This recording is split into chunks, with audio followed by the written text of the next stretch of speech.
біз Есентай молда мен өзім сол жерде тұрдым. Бізден әлі күнге дейін видеолардың барлығын көріп шыққан адам ретінде олармен бірге қосылып ұрланған заттары келді. Біз Есентайдың алдында тұрғанбыз, видеода бүкіл фиксация бар, олармен бірге ұрланған заттар келді. Бірақ бүгінгі таңға дейін арада 2 жыл уақыт өтсе де, оларды сол мәселе арқылы тергеген жоқ.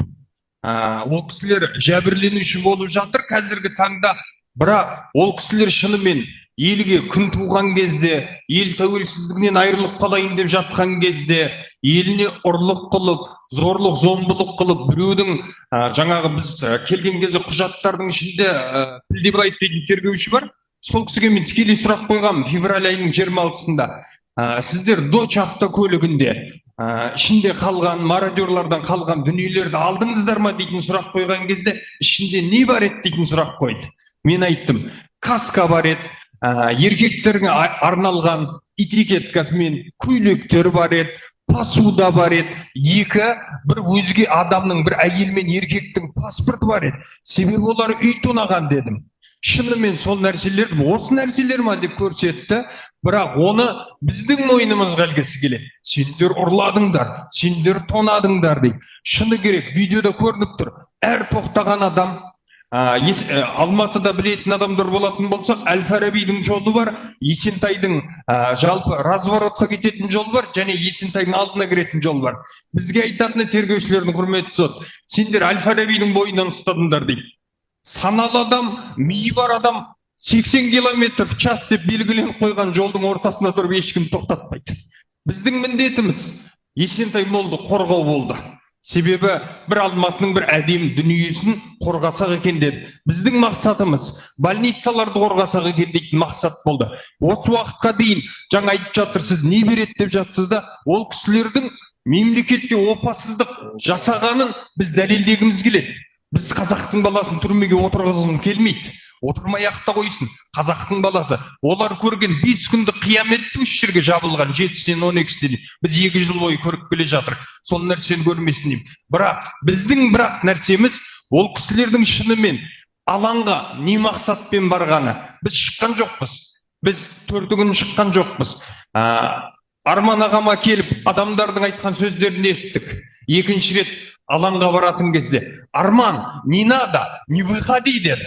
Зачем тебе, Арман, завтра тебя закроет деді. Адамдар келді. Солай айтты. Сол кезде айтты, еліме күн туып атқан кезде мен басымды бұғып қалам ба? Мен барам алаңға деді. Но әлі күнге дейін 2 года прошло. Никто, никакой прокурор, никакой следак не спросил у нас, вас в площади избивали, били? Кто-то ножом пырнуть хотели вам? Ни разу никто не спросил.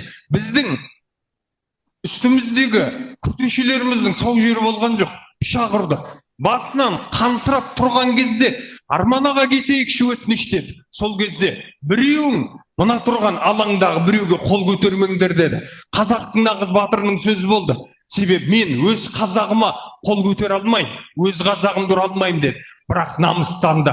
Себебі еліне тоқтау айтып жатқан кезде, жаңағы ортада жүрген шие бөрілер талайын деп жатқан кезде, сіз жаңа сұрағыңызға мен тікелей жауап айтайын. Ол кісілердің кім екенін, шын бейнесін ашу үшін бізге детализация керек.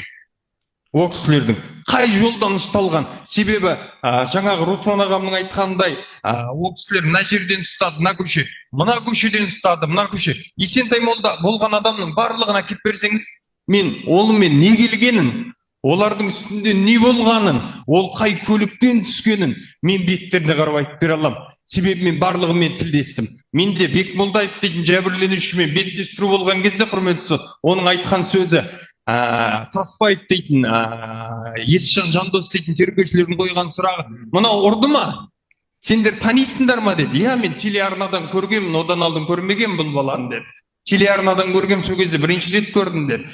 Ұрды ма? Он избивал вас деген кезде, жоқ деді. Неге ұрмады деген кезде, сендерді Құдай ұрып қойған, мен сендерді ұрмайын дейтін сөз айтты деді.